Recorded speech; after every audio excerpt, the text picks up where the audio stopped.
ఈరోజు high tea pre Christmas కార్యక్రమం చేసుకోవాలని చెప్పి రాష్ట్ర వ్యాప్తంగా కలెక్టర్లకు ఆదేశాలు ఇచ్చి ప్రతి జిల్లా కూడా 2 లక్షల రూపాయలు ఇచ్చి ఈ కార్యక్రమం స్వయాన కలెక్టర్లే పాల్గొని ఈ కార్యక్రమాన్ని జయప్రదం చేసుకోవడానికి అవకాశం కలిగించిన మహా వ్యక్తి చంద్రబాబు నాయుడు గారు. గత ప్రభుత్వంలో మీకు 30,000 రూపాయలు ఇచ్చేవారు. కానీ చంద్రబాబు నాయుడు గారు 2,000 లక్షల రూపాయలు ప్రతి జిల్లా కలెక్టర్కి ఇచ్చి ఈరోజు ఈ కార్యక్రమం జరుపుకోవడానికి అవకాశం కలిగించారు. మరి మనం ఆలోచించుకోవాల్సిన అవసరం ఉంది. ఈరోజు చాలా పవిత్రమైన రోజు.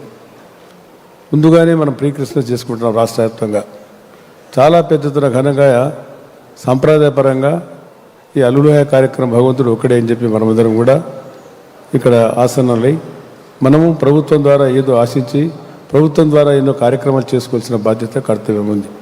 నేను 2 నిమిషాలు ఎక్కువగా తీసుకోకుండా మనం ఈ ప్రభుత్వం వచ్చిన తర్వాత మన క్రైస్తవ సోదరులకు ఏమి చేసినామనేది, మన ప్రాణ రక్షణ మాన రక్షణ కాపాడారు ఫస్ట్ నెంబర్ 1. తర్వాత మనం గ్రామీణ ప్రాంతాలు ఉండే, ఎందుకంటే పట్టణ ప్రాంతాలు ఎక్కువగా క్రైస్తవ సోదరులు ఉంటారు. గ్రామీణ ప్రాంతాలు నివసించే వారి ఉపాధి కోసం అక్కడ చర్చిలు కూడా కట్టుకోలేని పరిస్థితి, చాలా దయనీయమైన పరిస్థితి, చాలా పేదరికం ఉండే వారి కోసం ఆ రోజు 2021లో పాల్ బియాన్ గారు ప్రిన్సిపల్ సెక్రటరీగా ఉన్నప్పుడు అప్పుడు నా ఆదేశాన్ని వచ్చింది సార్ దగ్గర నుంచి. నేను అప్పుడు లేని దేశంలో మక్కాలో ఉన్నా. నా పాల్ బియాన్ గారు ఫోన్ చేసి చెప్పారు, సార్ ఇట్లా చర్చలు కూడా డబ్బులు ఇవ్వమని చెప్పి ముఖ్యమంత్రి గారు చెప్పినట్టు, సంతోషం మీరు జీవో చేసి ఇవ్వండి ముఖ్యమంత్రి గారు చెప్పినట్టు. ఆ రోజు గ్రామీణ ప్రాంతాల నుండి ప్రతి చర్చికి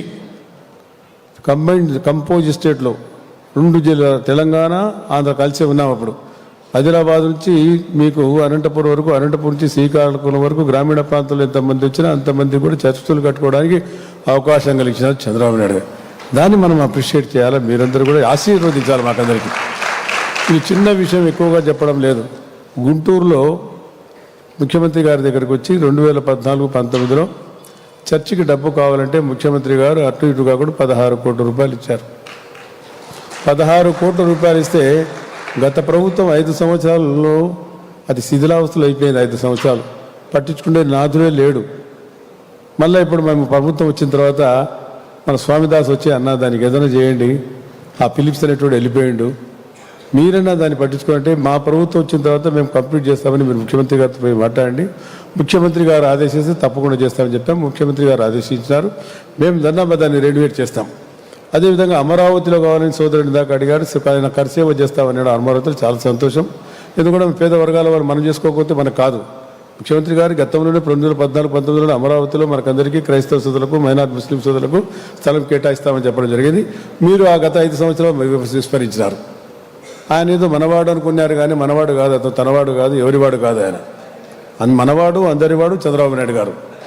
ఆయన మన మనిషి. ఆయన మన కోసం, పేదల కోసం, పేదల కష్టాల కోసం, పేదల పాలు పంచుకుంటూ పనిచేసేవాడు. మరి ఆ రోజులు పేద మేము లేదు. నా నియోజకవర్గంలో 3 మండలాలు ఉంటే 3 మండలాలు నంద్యాల పట్టణం గురించి మొత్తం ఎన్ని గ్రామాలు ఉండే అన్ని గ్రామాలు చర్చలు, ఎన్ని గ్రామం లేదు, ఇవన్నీ డబ్బులు లేదు అని చెప్పి, ఎందుకంటే నేను మంత్రిగా ఉన్నాను కాబట్టి నేను పుష్కలంగా ఇవ్వడం జరిగింది. మరి అదేవిధంగా 2014లో CCA చర్చ్ కానీ, అదేవిధంగా ఇతర చర్చలకు స్వామిదాస్ ఇక్కడ ఉన్నాడు. 50 లక్షలు తీసుకుంటే మన వాళ్ళు తీసుకోలేదు, వద్దన్నారు. వాళ్ళకు ఒక భయం ఏర్పడింది, మా మత సంస్థలు ఏమైనా మోకం తీసుకొని తీసుకుంటారేమని. అది ఎప్పుడు కూడా జరగదు. ఎందుకంటే ముఖ్యమంత్రి గారికి అలాంటి ఆలోచన లేదు, చేయరు కూడా. మీ చర్చల్లో కానీ, మీ ఆస్తిపాస్తులు కానీ ఇంటర్ఫియరెన్స్ ఆశ కానీ, ఆశయం కానీ మన పార్టీ కానీ, తెలుగుదేశం పార్టీ కానీ కర్తవ్యం కానీ లేదని చెప్పి అటువంటి మన ముఖ్యమంత్రి రాత్రి మగులు మన సేవ కోసం సేవ చేస్తూ ఉన్నారు. మన పేద వర్గాల వాళ్ళు మనం అందరం కలిసికట్టుగా పనిచేసి మన అభివృద్ధి కోసం, మన పురోభివృద్ధి కోసం పనిచేసుకోవాల్సిన బాధ్యత ఉంది. మన భగవంతుడు మనకు ఏం చేశారు, హల్లెలూయా గారు ఏం చెప్పారు, మనకు భగవంతుడు ఏం చెప్పాడు, మనకందరికీ దేవుడు ఒక్కడే. కాబట్టి మనం భగవంతుని మనం కొలుచుకుంటూ ఇక మంచి కార్యక్రమం చేసుకోవడానికి అవకాశం కలిగించారు.